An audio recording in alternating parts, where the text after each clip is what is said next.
Beyond skin and hair. అందానికి అంతరార్థం అందంగా. హాయ్ హలో నమస్తే, వెల్కమ్ టు అవర్ ఛానల్. ఇప్పుడున్న బిజీ షెడ్యూల్స్ కావచ్చు, లేకపోతే స్ట్రెస్ఫుల్ జాబ్స్ కావచ్చు, రిలేషన్షిప్స్ వైజ్ కావచ్చు. సో చాలామంది ఏంటంటే ఎమోషన్స్కి గురవుతున్నారు అండ్ ఎస్పెషల్ ఎమోషనల్ ఇంబ్యాలెన్స్ అవుతున్నారు. వాటి వల్ల ఎన్నో ప్రాబ్లమ్స్ ఫేస్ చేస్తున్నారు. ఫినాన్షియల్గా కావచ్చు, ఎమోషనల్గా కావచ్చు. ఎక్కువ మంది మెంటలీ ఎఫెక్ట్ అవుతున్నారు వాళ్ళ హెల్త్ని. సో వీటన్నింటికి అసలు ఎమోషనల్గా మనం బ్యాలెన్స్డ్గా ఎలా ఉండాలి, ఒక ఎమోషనల్ బ్యాలెన్స్ మనం తెలుసుకుంటే సో లైఫ్ చాలా హ్యాపీగా లీడ్ చేయొచ్చు అని అందరికీ తెలుసు. సో అది ఎలా చేయాలని పూర్తి డీటెయిల్స్తో మన ముందుకు వచ్చేసారు డాక్టర్ మోనిత, డెర్మటాలజిస్ట్. నమస్కారం అండి. నమస్తే. సో ఎలా ఉన్నారు? ఫైన్. సో యూజువల్గా ఇందాక నేను చెప్పినట్టు చాలా మంది మెయిన్ ప్రాబ్లం ఇప్పుడు ఫిజికల్ హెల్త్ ఇష్యూస్ కంటే మెంటల్ హెల్త్ ఇష్యూస్ ఎక్కువైపోయాయి. బీయింగ్ అ డాక్టర్ మీకు తెలుస్తుంది. సో కాన్షియస్నెస్ ఎక్కువైపోయింది. ఎస్పెషల్లీ ఇవన్నీ ఎందుకు వస్తున్నాయంటే ఎమోషనల్ ఇంబ్యాలెన్స్ వల్ల వస్తున్నాయి.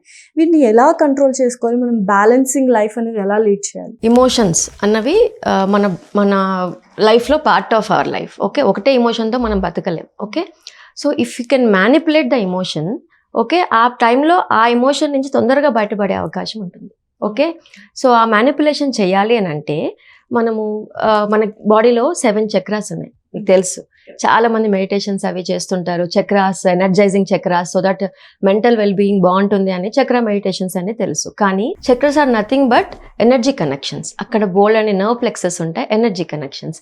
అక్కడ కనుక మన ధ్యాసని కొంచెం మళ్ళించి అక్కడ కూడా కొన్ని ఇమోషన్స్ని మ్యానిపులేట్ చేసే, అంటే ఇమోషన్కి కాంట్రాస్ట్ తీసుకొస్తే మన ఎమోషన్స్ని మేనేజ్ చేసుకోవచ్చు. బట్ ఇక్కడ ఏంటంటే నా క్వశ్చన్, మ్యానిపులేషన్ అనే వర్డే మనము నెగటివ్గా వాడుతూ ఉంటాం. అవునవును. సో పాజిటివ్ వేలో ఎలా తీసుకోవాలి? నేను చెప్తాను. I will start from the core. So మనకి బేస్ చక్ర, సో మూలాధార చక్ర బేస్ ఆఫ్ ద స్పైన్లో ఉంటుంది. ఈ చక్రాలో మన ఎనర్జీ 2 ఎమోషన్స్గా మేనిఫెస్ట్ అవుతుంది. ఒకటి ఇనర్షియా, బద్ధకం. ఒకటి ఎంతూజియాజం, ఉత్సాహం. పూర్తి ఆపోజిట్ కాంట్రాస్ట్ అనమాట. ఆ యాక్టివ్గా ఆ ఎనర్జీ, ఆ చక్ర కనుక యాక్టివ్గా ఉంటే ఆటోమేటిక్గా ఉత్సాహం స్టార్ట్ అవుతుంది. ఆ చక్ర కనుక వీక్గా ఉంటే ఇనర్షియా, బద్ధకం, మీరు చెప్పిన సోకాల్ డిప్రెషన్. సో ఆ మూలాధార చక్రాన్ని యాక్టివేట్ చేయడానికి ఏం చేయాలి అన్న పాయింట్కి వస్తే, drums music, okay, loud music వింటున్నప్పుడు మూలాధార చక్ర యాక్టివేట్ అవుతుంది. అలా అవుతున్నప్పుడు డిప్రెషన్ నుంచి, ఆ మైండ్ సెట్ అంటే బద్ధకం నుంచి బయటకు వస్తాం. మ్యూజిక్ గనక లౌడ్ మ్యూజిక్ పెడితే ఆ చక్ర యాక్టివేట్ అవుతుంది. సో యూజువల్ గా ఇంట్లో ఏమైనా పాప్ మ్యూజిక్ అలా పెడితే ఎక్కువగా డ్రమ్మర్స్ వాళ్ళు డ్రమ్మింగ్ సిస్టమ్ ఎక్కువ ఉంటుంది. మంచి మ్యూజిక్ లౌడ్ మ్యూజిక్ పెట్టినా కూడా ఆ చక్ర యాక్టివేట్ అవుతుంది. ఓకే, సెకండ్ థింగ్ ఎంతూజియాజం, ఉత్సాహం కదా. సో బద్ధకంగా ఒక అబ్బాయి పడుకొని ఉంటాడు ఇంట్లో. ఓకే, వాడు అసలు స్నానం చేయట్లే, ఏం చేయట్లేదు. కానీ వాళ్ళ అమ్మ ఏం చేయాలి, వాడి ఇమోషన్ని మార్చాలి అక్కడ. అంటే వాడు బద్ధకం ఉంది, ఇనర్షియా ఉంది. సో ఫోన్ వచ్చిందిరా, నీ ఫ్రెండ్స్ వస్తా అన్నారు, అయితే కజిన్స్ వస్తా అన్నారు కదా, కలిసి బయటికి వెళ్దాం, నీ ఫ్రెండ్తో బయటికి వెళ్దాం, సంథింగ్ ఏదో వాడిని మోటివేట్ చేసే విధంగా గనక ఇచ్చేస్తే వాడికి తెలియకుండానే ఉత్సాహం వస్తుంది. ఓకే, సో ఉత్సాహం and inertia are like contrast. So బద్ధకాన్ని మనం మ్యానిపులేట్ చేసేసి మనం ఉత్సాహంగా మార్చుకోవాలి. ఇది 2 టెక్నిక్స్. సో అది మూలాధార చక్ర. సో మెడిటేషన్స్ చేసే వాళ్ళకి ఇది ఈజీ అవుతుంది అనమాట ఆ ఎమోషన్స్. బట్ మామూలుగా చేయకపోయినా కూడా if you know this knowledge you will implement it. So ఎందుకంటే కాన్సన్ట్రేషన్ మనకు అక్కడ.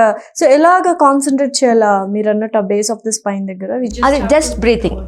ఓకే, జస్ట్ డీప్ బ్రీత్ తీసుకొని కళ్ళు మూసుకొని జస్ట్ బ్రీత్ తీసుకుంటూ, డీప్ అవుట్ తీసుకుంటూ just Muladhara chakra base of the spine దగ్గర మనము ఒక ధ్యాస పెడితే ఆటోమేటిక్గా సెట్ అవుతుంది. కానీ బద్ధకంగా ఉన్నవాడికి అది కూడా చేయబుద్ధి అవ్వదు. సో ఈజీ ఏంటంటే మ్యూజిక్ ఎవరో ఒకరు ప్లే చేస్తే పక్కన ఉన్న వాళ్ళు తనని ఎంతూజియాస్టిక్ గా బయటకి తీసుకెళ్తాం, ఏదైనా చేయటమో చేస్తే ఈ విల్ కమ్. సో ఇందాక నేను అడిగినట్టు ఎమోషనల్ ఇంబ్యాలెన్స్ అంటే ఓన్లీ దీస్ 2 థింగ్సే ఉన్నాయి? లేదు, అంటే ఎంతూజియాజము, బద్ధకం, ఈ రెండిటి మధ్యలోనే, ఈ రెండిట్లో ఏదో ఒకటి ఉన్నా కూడా మనము బాగుంటుంది life. So second thing, second chakra is Swadhisthana. Okay, that's a sex chakra అంటాం. ఇది 4 inches అబౌవ్ ద మూలాధార చక్ర ఉంటుంది. సో ఇక్కడ మన ఎనర్జీ మేనిఫెస్టెడ్స్ 2 ఎమోషన్స్ అగైన్. ఒకటి సెక్స్, ఇంకోటి క్రియేటివిటీ.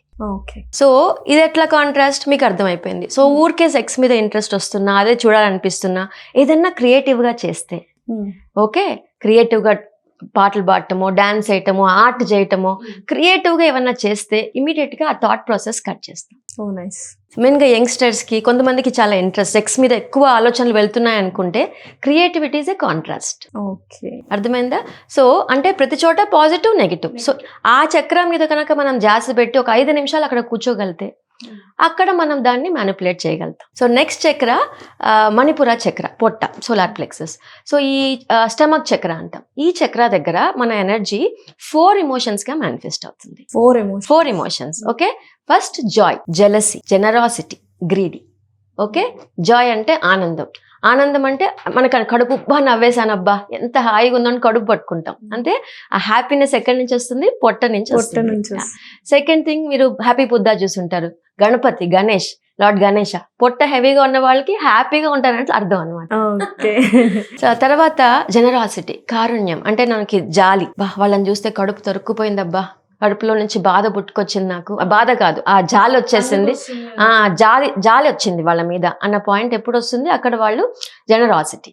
ఓకే, ఈ 2 పాజిటివ్ ఎమోషన్. ఒకళ్ళ మీద జాలి, కరుణ, ఔదార్యం అంటాం. ఓకే, నెగిటివ్ ఎమోషన్స్ ఏంటి అని అంటే జెలసీ, గ్రీడీ. జెలసీ అంటే మనకి తెలిసిన ఈర్ష్యాసూయలు. ఓకే, అండ్ గ్రీడీ అంటే అత్యాశ, దురాశ.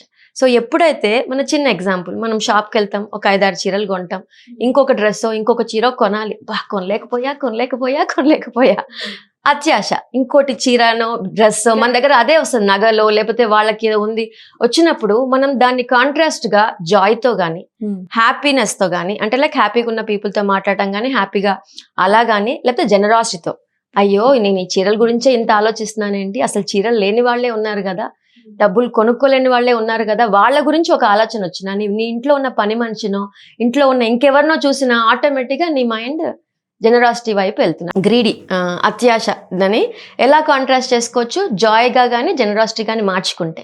సో ఆ ఏరియాలో కొంచెం కాన్సన్ట్రేట్. సో ఎలా మార్చుకోవాలి అంటే ఈ ప్రాసెస్ ఎలా చేయాలంటే చెప్తా. ఎలా చేయాలి అని అంటే మన బ్రెత్ మీద కనుక ధ్యాస పెడితే. ఓకే, సో ఫస్ట్ థింగ్ ఏంటంటే లాస్య మామూలుగా కూడా ఆర్ట్ ఆఫ్ లివింగ్ లో గురుజీ ఏం చెప్తారంటే మన బ్రెత్ కి ఎమోషన్ కి కనెక్షన్ ఉంది. Okay, so if you are like angry, ఎలా ఉంటుంది బ్రెత్? సూపర్ఫిషియల్గా ఉంటుంది. ఓకే, భయం వస్తే ఇంకా సూపర్ఫిషియల్గా ఉంటుంది. కోపము, భయంలో ఒకలాంటి బ్రెత్ ప్యాటర్న్ ఉంటుంది.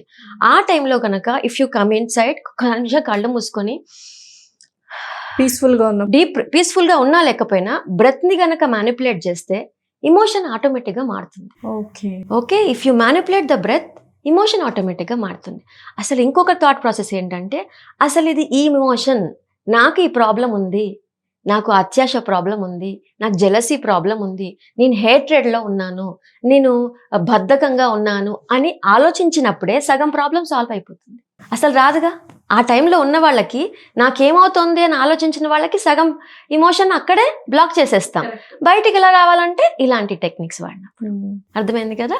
యా. సో ఇప్పుడు ఈ joy or happiness and generosity, కారుణ్యం. సో జాలి కలిగేటట్టుగా కొన్ని, అసలు మనం యూట్యూబ్ తీసుకున్న ఎంతమంది పూర్ పీపుల్ ఉన్నారు, వాళ్ళకి ఎంత లేకుండా, మనమేమో ఇంకేదో పక్కనోడు కారు కొనేసాడు, ఇల్లు కొనేసుకున్నారు, అది కొనేసారు, వాళ్ళు బాగున్నారు, మనం కానీ మనకన్నా బాలేని వాళ్ళు బోల్డ్ అంతమంది ఉంటారు. సో ఈ అత్యాశ వచ్చినప్పుడు, జెలసీ వచ్చినప్పుడు జనరాసిటీ వైపు, జాయ్ వైపు కనుక మ్యానిపులేట్ చేయగలిగితే, ఆలోచనల్ని కనుక జస్ట్ ఒక చిన్న థాట్ ప్రాసెస్ చాలా బాగుంటుంది. Okay, next comes Anahata is a heart chakra. Heart చక్రలో 3 ఎమోషన్స్ ఉంటాయి. 1 ఈజ్ లవ్, మనందరికీ తెలిసిందే, హేట్రెడ్ అండ్ ఫియర్. భయము అక్కడే, హేట్రెడ్ అక్కడే. సో ఈ లవ్ అన్నది యు ఆల్ ఎక్స్పీరియన్స్, బట్ అందుకనే లవ్లో ఉంటే నాకు ఎవరంటే భయం లేదు. ఓకే, తర్వాత ఆ అమ్మాయి ముట్టుకున్న ఒక చిన్న రేకు కూడా బాగా అనిపిస్తుంది, ఒక జీవం లేని వస్తువుని కూడా ప్రేమించేస్తాం ప్రేమలో ఉంటే, అంతే కదా. సో లవ్ అంటే అంత హార్ట్ఫుల్నెస్, అంటే like completely will be in love with each and every smallest creature. Okay, surroundings అంతా మనకు మయమైపోతుంది. సో వాళ్ళకి అసలు హేట్రెడ్ రాదు వాళ్ళ మైండ్లో, ఎవరైనా గట్టిగా అరిసినా అలా వదిలేస్తాం. సో హేట్రెడ్లో ఉన్నప్పుడు అంతే. సో రివర్స్, సో లవ్ అసలు గుర్తురాదు, అందరి మీద అరుస్తూ చికాగ్గా హేట్రెడ్తో ఉంటాం. సో ఇది నాది హేట్లో ఉన్నా అంటే ఒక మనిషి వల్ల కలిగిన హేట్ని, ఓకే ఇది హేట్రెడ్, నేను దీన్ని మార్చుకోవాలి అన్న పాయింట్కి వస్తే లవ్ మూవీస్ చూడటము, లవ్ సాంగ్స్ వినటము, లైక్ నిన్ను ప్రేమించే వాళ్ళతో మాట్లాడటము, చిన్న ఎక్స్పీరియన్స్ చేయగలిగితే. భయము అంతే. సో ఏదన్నా ఒక్క పాయింట్ ఆఫ్ టైంలో మనకి ఆ చక్ర పాయింట్ లో ఒక్క ఎమోషనే మేనిఫెస్ట్ అవుతుంది. ఓకే. ఓకే, బద్ధకము అను ఉత్సాహం రెండు ఒకసారి ఎందుకు ఉంటావు? ప్రేమ భయము ఒకేసారి రాదు, ప్రేమ హేట్రెడ్ ఒకేసారి రావు. సో ఏదైనా ఒకటే ఉంటుంది. So if you can concentrate that we can manipulate that emotion. Okay, so hatred లో ఉన్నా భయంలో ఉన్నా కూడా సేమ్, భయం వేసినప్పుడు మళ్ళీ కొంచెం లవ్ వైపు, మనం ప్రేమించే వాళ్ళతో ఎక్కువ స్పెండ్ చేయటం, ఇలా అవుతుందని చెప్పటం. సో అట్లా again deep breath. Yes, deep breath తీసుకోవటం, కళ్ళు మూసుకోవటం, కాసేపు అక్కడ ఉన్న ఇది మనం మ్యానిపులేట్, అంటే ఆ హార్ట్ కూడా ఎట్లా అయిపోతుంది ఫియర్లో ఉన్నప్పుడు, చాలా ఎజిటేటెడ్గా ఉంటుంది అండ్ హార్ట్ రేట్ చాలా హై ఉంటుంది. సో బ్రీతింగ్ కనుక ప్యాటర్న్ మారుస్తే ఆటోమేటిక్గా మన బాడీలో ఉన్న అడ్రినలిన్ రష్ తగ్గుతుంది, చాలా బాగుంటుంది. ఓకే, నెక్స్ట్ కమ్స్ విశుద్ధ చక్ర, థ్రోట్ చక్ర అంటారు. సో ఈ చక్రాలో మనకి 2 ఎమోషన్స్ మేనిఫెస్ట్ అవుతాయి. ఒకటి బాధ, తీవ్రమైన బాధ. సో ఈ బాధలో ఉన్నప్పుడు ఏమైనా గొంతు మూగపోయింది, నాకు అసలు మాట రావట్లే, గొంతు పెగలట్లే అంటే బాధలో ఉన్నప్పుడు ఇక్కడ విల్ బి కట్, అసలు మాట చెప్పడానికి కూడా రాదు. Okay, second emotion gratefulness, gratitude, ఆశ్చర్యం. ఓకే, అంటే లైక్ అమేజింగ్ అనమాట. అది గ్రాటిట్యూడ్ అంటే నేను చాలా హ్యాపీగా ఉన్నాను అబ్బా ఈ విషయంలో అన్నప్పుడు కూడా హ్యాపీనెస్ చెప్పడానికి కూడా మనకు నోటి వెంట మాట రాదు. ఓకే, సో మనం బాధలో ఉన్నప్పుడు ఏ పాయింట్ వల్ల బాధలో ఉంటున్నామో తెలుసుకుని, ఓకే, ఏవి మన దగ్గర లేవో దాని వల్ల బాధపడతాం, ఏవి మన దగ్గర ఉన్నావో దాని గురించి ఆలోచిస్తే గ్రాటిట్యూడ్ స్టార్ట్ అవుతుంది. కరెక్ట్. ఓకే, ఇప్పుడు దాకా మనకి ఏంటి, నాకు జాబ్లో ఇంకా హైక్ రాలేదు, నాకు అది రాలేదు, ఏదో ఒక చిన్న వెలితి చూసుకుంటూ ఉంటూ బాధపడుతూ ఉంటాం. సో మా నాన్న ఇట్లా నాతో అన్నారు, మా హస్బెండ్ నాతో ఇట్లా బిహేవ్ చేశారు. కానీ గ్రాటిట్యూడ్ ఏంటి అని అంటే, హస్బెండ్ చిన్న బిహేవియరే కదా, బట్ మిగతా అన్ని విషయాలు బాగున్నాయి కదా, హెల్త్ ఇష్యూస్ లేవు, పిల్లలు బాగా స్కూల్కి వెళ్తున్నారు, చదువుకుంటున్నారు, అంటే ఒక్క నిమిషము other side of the coin చూసి, బా దేవుడా I'm very grateful to you. ఉన్న ఒక నెగటివ్ పాయింట్ నే చూస్తుంటారు కానీ ఉన్న పాజిటివ్ థింగ్స్ చూస్తే ఆ నెగటివ్ పాయింట్ అనేది చాలా చిన్నగా అయిపోతుంది. అంటే అదే అంటున్నా, నెగటివ్ పాయింట్ ని హైలైట్ చేస్తూ, మా అత్తగారు ఇట్లా అన్నారు, నాకు చాలా చిరాగ్గా ఉంది, చాలా కోపంగా ఉంది, ఎంత మాట అంటారు అంటే అక్కడ బాధ వస్తుంటుంది, బాధ, ఏడుపు, కోపం అన్ని కలిపి వచ్చేస్తుంటాయి. బట్ ఇంతకు ముందంత ప్రేమగా ఉన్నారుగా, ఒక మాటే కదా ఆ గ్రాటిట్యూడ్. ఆవిడ హెల్తీగా ఉంది అంటే ఒకటి ఏంటంటే చిన్న గీత పెద్ద గీత అలా కూడా ఆలోచించవచ్చు. బట్ పాజిటివ్ సైడ్ ఏంటంటే గ్రాటిట్యూడ్ స్టార్ట్ అవుతాయి లైఫ్లో, థ్యాంక్ఫుల్నెస్ స్టార్ట్ అయితే నా లైఫ్ చాలా ప్రశాంతంగా హాయిగా ఉంది. చిన్న చిన్న మాటలు, ఈగో ఇష్యూసే తప్ప పెద్దగా కష్టాలు లేనప్పుడు, హెల్త్ ఇష్యూస్, మెంటల్ అంటే లైక్ పిల్లల్లో ఏమైనా హెల్త్ ఇష్యూస్ రావటం కానీ, నాకు అనిపిస్తుంది అన్నిటికన్నా భయంకర ప్రాబ్లం హెల్త్ కనుక మన చేతుల్లో లేదు, మిగతా అంతా మన చేతుల్లో, అంత మైండ్ ప్రాసెస్ ని మనం సెట్ చేసుకుంటే అయిపోయేదే. సో అందుకని నేను అనుకుంటాను అదే చాలా కాంప్లికేటెడ్ థింగ్. మిగతా అన్ని కూడా మనం రోజు చక్కగా 2 చేతులు కాళ్ళు పనిచేసి అన్ని పనులు చేసుకున్న రోజులు మైండ్ తో ఎలాంటి గేమ్స్ అయినా అని ఇలాంటి మ్యానిపులేషన్స్ చేసుకొని గ్రాటిట్యూడ్ వైపు, గ్రేట్ఫుల్నెస్ వైపు అండ్ అండ్ అటువైపు కనుక షిఫ్ట్ అవుతాయి. సో ఇక్కడ ఈ కాంట్రాస్ట్ తెలుస్తుంది కాబట్టి మనకి, మన మామ్ ఛానల్ వాళ్ళందరికీ కూడా ఈ కాంట్రాస్ట్ ఇప్పుడు తెలుస్తుంది కాబట్టి they will implement this knowledge. And అందరికీ తెలుస్తుంది, అంటే మీరు మాట్లాడుతున్నప్పుడు పొట్టలో నుంచి బాధ తన్నుకొస్తుంది, మీరు అన్నట్టు కానీ కడుపు మంటేస్తుంది, జలసీ వస్తుంది, గొంతులో నుంచి బాధ ఉన్నప్పుడు పెగలదు, ఆనందంగా ఉన్నప్పుడు నోటి వెంట మాట రావట్లేదు. కరెక్ట్ గా ఎమోషన్స్ అనేవి పర్ఫెక్ట్ గా మ్యాచ్ అవుతున్నాయి మీరు చెప్తూ ఉంటే, నేను కూడా అనలైజ్ చేసుకుంటున్నాను. నెక్స్ట్ చక్ర ఇస్ ఆజ్ఞా చక్ర. ఆజ్ఞా చక్ర మన కనుబొమ్మల మధ్యలో ఉంటుంది. ఈ చక్రాలో మనకి ఎనర్జీ 2 విధంగా మేనిఫెస్ట్ అవుతుంది ఇమోషన్స్ లో. సో ఏంటి అని అంటే, ఒకటి కోపం, యాంగర్. ఓకే, టక్కున కోపం వస్తుంది, అప్పుడు ఐబ్రోస్ ఇట్లా చాలా కోపం. అది దానికి ఎగ్జాక్ట్లీ కాంట్రాస్ట్ ఏంటి అంటే నాలెడ్జ్, ఇంటెలెక్చువల్స్.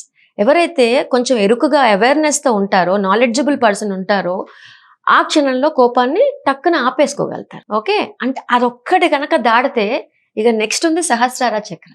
అదేంటంటే ఇంకా దాంట్లో నెగిటివ్ ఎమోషన్ లేదు, ఓన్లీ అమితానందం. It's like joyfulness. ఓకే, అది జస్ట్ సంతృప్తి, తృప్తి, బ్లిస్ఫుల్నెస్. అంటే ఇంకా అసలు దాంట్లో ఏ నెగిటివ్ ఎమోషన్ మేనిఫెస్ట్ అవ్వదు. ఐఎమ్ హ్యాపీ అబ్బా, I'm very comfortable, very happy. Sahasrara చక్ర.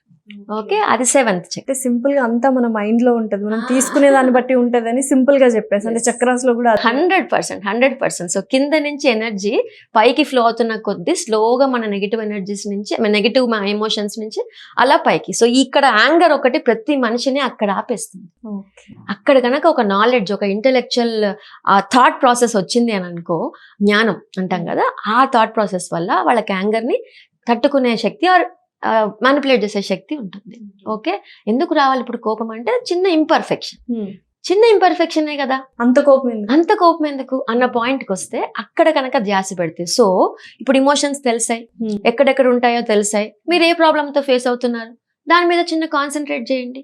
చక్కగా కూర్చొని ఒక 10 సార్లు డీప్ బ్రీత్ తీసుకోండి, ఆ ఏరియాని కాన్సన్ట్రేట్ చేయండి అని నేను చెప్పినట్టుగా కొన్ని థాట్ ప్రాసెస్ మార్చుకుంటే, కాన్సన్ట్రేషన్ అంటే మనం ఆ ఏరియాని గుర్తు చేసుకుంటే చాలు. అసలు తలకాయ నొప్పి, చాలా మంది చూస్తారు తలకాయ వచ్చినప్పుడు ఇట్లా ఇట్లా పెట్టేస్తున్నారు, అట్లా కాదు. చాలా నిర్మలమైన మనసుతో కొంచెం స్ప్రైన్ స్ట్రైట్ గా పెట్టేసేసి చేతులు రెండు ఇలా పెట్టేసుకొని చిరాగ్గా అనిపించినప్పుడు అలా కళ్ళు మూసుకొని కూర్చొని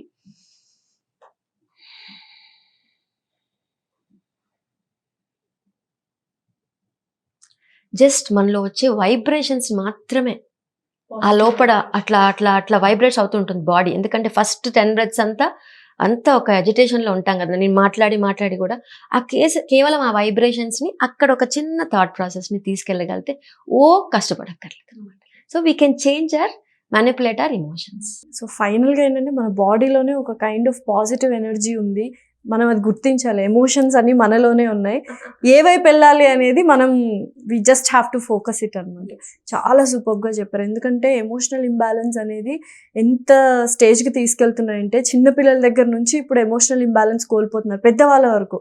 సో దానివల్ల ఏంటంటే ఫ్యామిలీస్ డిస్టర్బ్ అయిపోతున్నాయి జస్ట్ బికాస్ ఎమోషనల్ ఇంబ్యాలెన్స్. ఫినాన్షియల్గా ప్రాబ్లం ఉండదు, మీరు అన్నట్టు హెల్త్ ప్రాబ్లమ్స్ కూడా ఏమి ఉండవు. సో నాకు తెలిసి వ్యూవర్స్ అందరూ హ్యాపీగా క్లియర్గా ఒక ఐడియా వచ్చింది, బ్యూటిఫుల్గా ఎక్స్ప్లెయిన్ చేశారు. థ్యాంక్ యూ మోనితా గారు. థ్యాంక్స్ అండి.